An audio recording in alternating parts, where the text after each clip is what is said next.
She threw champagne in my face at my own baby shower and screamed, "Know your place, servant!" I was 8 months pregnant, humiliated and crying. My husband sat there silent. I thought he didn't care. Then his phone rang. What happened in the next 5 minutes made her beg for mercy. If you want to see the most satisfying revenge story you'll hear all year, hit that subscribe button right now. Turn on notifications because this gets absolutely wild. Let's get into it. I never imagined my baby shower would turn into the most dramatic day of my life. My name is Alyssa, and 8 months ago, I was living a completely different reality than I am now. Let me take you back to how this all started. 3 years ago, I met my husband Christopher at the public library. I know, it sounds like something out of a romance novel, but I promise you, this is real. I was working as a freelance graphic designer, barely making ends meet, and I spent most of my free time at the library because, honestly, I couldn't afford to buy all the books I wanted to read. Christopher was there almost every weekend, always in jeans and a simple t-shirt, reading business books and drinking terrible vending machine coffee. We started talking one day when we both reached for the same book on design thinking. He let me take it first, but asked if I'd like to discuss it over coffee sometime. "Real coffee," he said, "not the library vending machine stuff." I said yes, and that was it. We fell in love over coffee dates, long walks, and deep conversations about everything from technology to our dreams for the future. Here's the thing, though. Christopher never told me he was wealthy. I mean, he mentioned he worked in tech, ran his own company, but I thought he meant like a small startup or something. He drove a normal car, wore normal clothes, and we went to normal restaurants. It wasn't until 6 months into our relationship, when he finally took me to his place, that I realized this man wasn't just comfortable. He was seriously wealthy. Even after we got married, Christopher kept our life relatively simple. We didn't flaunt his money. We lived in a beautiful but not overly extravagant home. I kept working on my design projects because I loved what I did. And honestly, that's what I loved most about him. He never let money define who he was. He was just Christopher. My Christopher.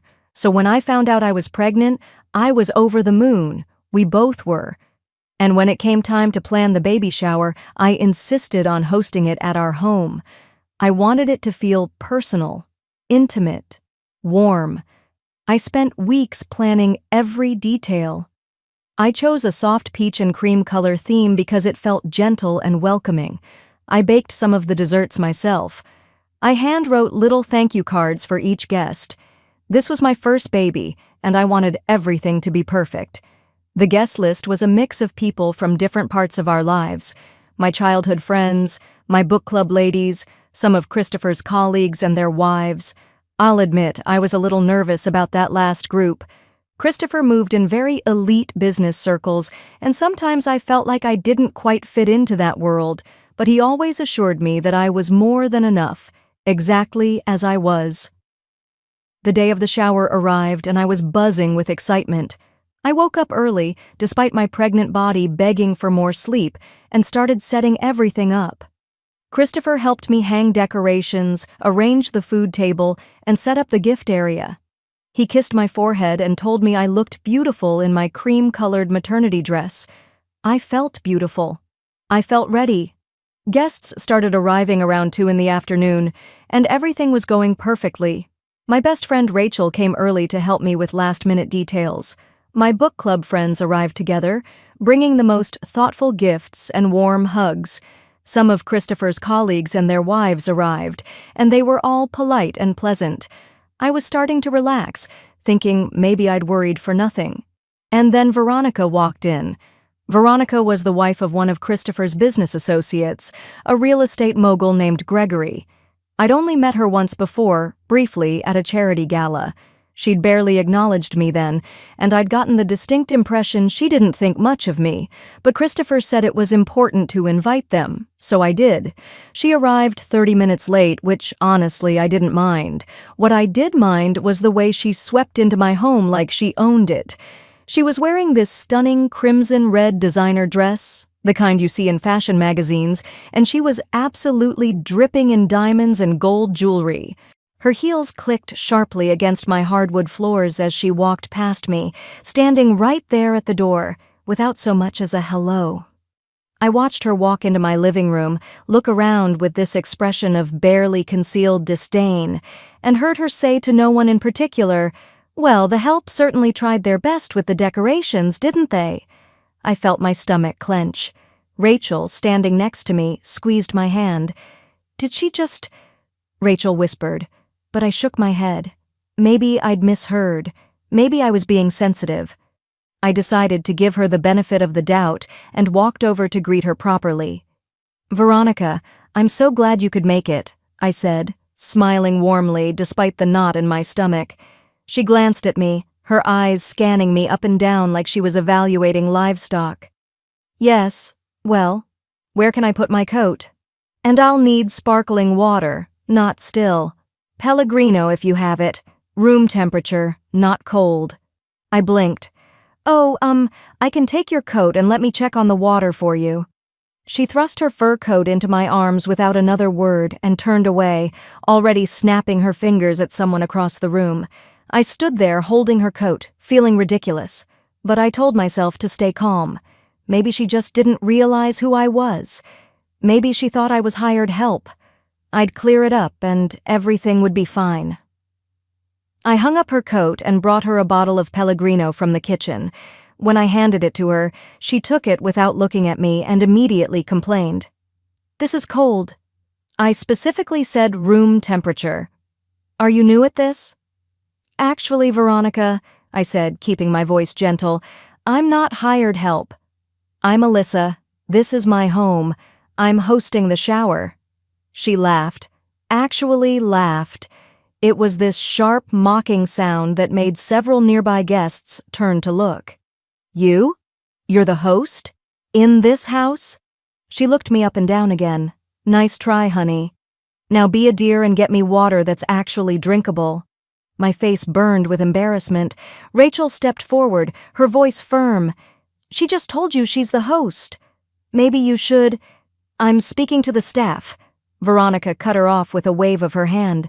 "Please don't interrupt." I couldn't believe this was happening. I looked around the room, hoping someone would help, would say something, but everyone looked just as uncomfortable as I felt. And then my eyes found Christopher. He was standing across the room, watching the entire exchange. Our eyes met, and I expected him to come over to say something to defend me. But he just stood there, his face unreadable, his jaw tight. He didn't move. I felt tears prick at my eyes, but I blinked them back. I was not going to cry, not at my own baby shower. I took a deep breath and walked away from Veronica, deciding the best strategy was just to avoid her for the rest of the party. But Veronica wasn't done with me. Over the next hour, she found every opportunity to demean me. She snapped her fingers at me from across the room, demanding I bring her things. She complained about the food temperature, the music choice, the seating arrangements. When I tried again to politely explain that I was the host, she simply ignored me. At one point, she actually demanded I go to her car and fetch her purse because she'd forgotten it. "I'm 8 months pregnant," I said, my voice shaking. "Maybe you could—" "Exercise is good for pregnant women," she said dismissively. "Now hurry up. I need my lipstick." I felt humiliated, defeated. I looked at Christopher again, silently begging him to intervene, but he just watched. He hadn't said a single word. I started to wonder if he was embarrassed of me, if maybe Veronica was right, if maybe I really didn't belong in this world. Rachel offered to get the purse for me, but I shook my head. I didn't want to cause a scene. I just wanted this day to be over. But then things got so much worse. We were about to start opening gifts when Veronica stood up abruptly. She'd been sitting at the edge of the coffee table, and as she stood, her hand knocked against a champagne glass. The glass tipped, and champagne spilled all over the table and onto her dress. For a split second, I thought maybe she'd apologize for the mess, but instead, she whirled around and pointed directly at me. "You!" she screamed. "You bumped the table! Look what you've done to my dress. This is a $15,000 Valentino." I was standing at least 5 feet away. I hadn't been anywhere near the table. "Veronica, I didn't—" "Don't you dare lie to me!" Her voice was getting louder, more hysterical. "Get on your knees right now and clean this up. Do you have any idea how much this dress costs? More than you make in a year, I'm sure." The room had gone completely silent. Everyone was staring. I felt frozen in place, my hands instinctively going to my pregnant belly as if to protect my baby from this insanity. "I'm not going to," I started to say, but I couldn't even finish. Veronica grabbed another glass of champagne from the table, and then, I swear, it felt like everything moved in slow motion. She raised the glass, and before I could even process what was happening, she threw the entire contents directly into my face. The cold champagne hit me like a slap. It soaked my hair, my face, my dress. I stood there, dripping, shocked, unable to move. The room gasped collectively. "Know your place, servant!" Veronica screamed at me. "I will make absolutely certain you never work in this city again. I'll tell everyone what horrible service you provide. You're done." And that's when I broke. The tears I'd been holding back all afternoon finally came.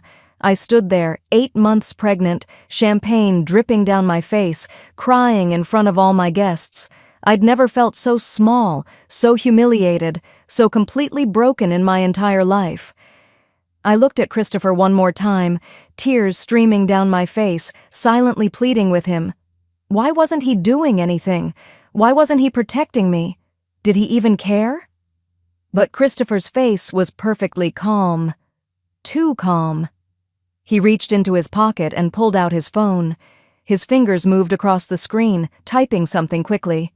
Then he looked up at me, and for just a second, I saw something in his eyes. Something fierce, something protective, something that told me to trust him. He spoke, his voice calm and clear, cutting through Veronica's continued ranting. "Please, everyone, stay. The real party is about to begin." I had no idea what he meant, but within 2 minutes the doorbell rang. Christopher walked to the door himself and opened it. 6 people in business suits walked into my living room, carrying briefcases and folders. They looked serious, professional, almost intimidating. Veronica, still standing there with champagne on her dress, immediately straightened up. Her whole demeanor changed. She smoothed her hair and actually smiled. "Oh," she said, her voice suddenly sweet. "Are you from the press? Is this about Gregory's new development project? I'd be happy to—" "They're not here for you," Christopher said quietly. He walked over to me, and with the most gentle touch, he took his handkerchief from his pocket and began wiping the champagne from my face. His eyes were soft when they met mine, and he whispered, "I'm sorry I made you wait. I needed everyone to see exactly who she is." Then he turned to face the room, his hand never leaving my shoulder. "Thank you all for coming today to celebrate with us," he began. His voice was steady, authoritative, completely different from the casual Christopher most of these people knew. "Some of you know me as Christopher Hayes. Some of you know me as Chris from book club or the guy who brings donuts to the weekend library volunteers. But let me properly introduce myself." He paused, and I could feel the tension in the room building. "I'm Christopher Hayes, founder and CEO of Technova Industries. Perhaps you've heard of it. We're valued at approximately $8.7 billion. The room collectively gasped. Even I felt my eyes widen. I knew he was successful, but I'd never heard him state it so bluntly. "These people behind me are my legal counsel, my HR director, and my personal security team." Veronica's face had gone from smug to confused, to pale in a matter of seconds. "But more importantly," Christopher continued, his voice growing warmer as he pulled me closer to his side, "let me introduce the real star of today. This is Alyssa Hayes, my wife of 3 years, the love of my life, the smartest, kindest, most talented woman I've ever known, the mother of my child, and the owner of this home." You could have heard a pin drop. Christopher's eyes locked onto Veronica, and his voice turned to ice. "You just assaulted my pregnant wife in our home." Veronica's mouth opened and closed like a fish. I didn't know. I thought she was—" "You thought she was what? Hired help? And that makes it acceptable?" Christopher's voice was deadly calm. "You humiliated her. You demeaned her. You treated her like she was beneath you, and then you physically assaulted her. One of the men in suits stepped forward, opening a folder. Mrs. Gregory, I'm Mr. Chen, Mr. Hayes' legal counsel. We have security footage of the entire incident, including the assault. We're filing charges. Another woman stepped forward. I'm Jennifer Wu, head of business development at Technova. The $40 million contract between Technova and your husband's company? Terminated, effective immediately. Christopher continued, his voice never rising but somehow filling the entire room. I also sit on the board of Riverside Country Club. Your membership? Revoked. The security footage of today's incident? It's being sent to every member of your social circle as we speak. You wanted to make sure my wife never worked in this city again. Let's see how you fare instead. Veronica's face had gone from pale to completely white. She started crying, actually crying, reaching out toward Christopher. Please, you don't understand. I made a mistake. I didn't know who she was. That's exactly the problem, Christopher said coldly. You didn't know who she was, so you thought it was acceptable to treat her like garbage. What does that say about you? That you only show respect to people you think are important? That's not a mistake, Veronica. That's who you are. He nodded to the security team. Please escort Mrs. Gregory out. She's no longer welcome in our home. As the security guards approached her, Veronica started begging. Please, Gregory's business. We'll lose everything. Please, I'm sorry. I'm so sorry. But Christopher had already turned away from her. He guided me to a chair, kneeling beside me, his hand on my belly. Are you okay? Is the baby okay? I was still in shock, but I managed to nod. I think so. Christopher, I didn't know you were going to... I know, he said softly. I needed her to show everyone who she really was. I'm sorry I made you endure that, but I promise you no one will ever treat you that way again. As Veronica was being escorted out, still crying and begging, Christopher's phone rang. He answered it on speaker. It was Gregory, Veronica's husband, his voice panicked and desperate. Christopher, please, I just heard what happened. I am so sorry. Veronica had no right. Your wife assaulted my pregnant wife, Gregory. There's nothing to discuss. Please, the contract, our business, we'll lose everything. You should have thought about that before your wife threw champagne in my wife's face, Christopher said calmly. Then he hung up. The room was still silent, everyone processing what had just happened. Then Rachel started clapping. Slowly, others joined in. My book club friends surrounded me with hugs. Christopher's colleagues came over, many of them apologizing for not intervening sooner, for not realizing what was happening. Christopher pulled me close and whispered in my ear, I love you. You are the most important person in my world. Money, business, none of it matters compared to you. The party continued, but it was different now, lighter, warmer, real. People who had been stiff and formal before were now relaxed and genuine. We opened gifts, ate cake, laughed. Christopher never left my side, his hand always finding mine, always touching my belly, always making sure I was okay. Later that evening, after everyone had left and we were cleaning up, I finally asked him, Why did you wait so long? Why didn't you say something earlier? He pulled me into his arms, careful of my belly. Because I wanted everyone to see the truth. If I'd stepped in right away, she could have claimed it was a misunderstanding, that she didn't mean anything by it, but I let her show everyone exactly who she is. Now there's no doubt, no excuses, and everyone in that room will remember what they saw today. That was risky, I said. What if it had gotten worse? I was watching you every single second, he said firmly. The moment I thought you or the baby were in any real danger, I would have ended it immediately. But I know you, Alyssa. You're stronger than you think, and I needed you to see that too. 3 weeks later, we had our baby girl. We named her Grace. And you know what? The first gift she received after we brought her home was from Gregory. A handwritten note apologizing profusely for his wife's behavior, along with a college fund in Grace's name. He and Veronica had divorced, he said, and he was trying to make amends for enabling her behavior for so long. Christopher never responded to the gift. He donated the college fund to a charity supporting pregnant women in crisis. As for Veronica, I heard through the grapevine that she'd left the city entirely, unable to show her face in social circles after the footage of the baby shower incident went viral among the elite community. Her reputation was destroyed, her marriage was over, and she'd lost everything she'd cared about. Do I feel bad for her? Sometimes. But then I remember standing in my own living room, 8 months pregnant, with champagne dripping down my face while she screamed at me. And I remember that Christopher was right. It wasn't about her not knowing who I was. It was about how she treated someone she thought had no power, no voice, no importance. That day taught me something important. My worth isn't determined by my bank account, my last name, or whether someone knows who I'm married to. My worth is inherent. And anyone who can't see that, who treats others with cruelty and disdain, well, karma has a way of catching up with them. Christopher still doesn't flaunt his wealth. We still live simply. But now I understand why he's always treated everyone with respect, from the CEO to the janitor. Because he knows that how you treat people when you think no one important is watching, that's who you really are. And Veronica? She showed everyone exactly who she was. Veronica learned the hardest way possible that cruelty has consequences. She lost a multi-million-dollar deal, her social standing, and her reputation, all because she couldn't show basic human decency to a pregnant woman. Christopher didn't just defend his wife. He made sure no one would ever dare disrespect her again. If this story gave you chills, smash that like button and subscribe right now.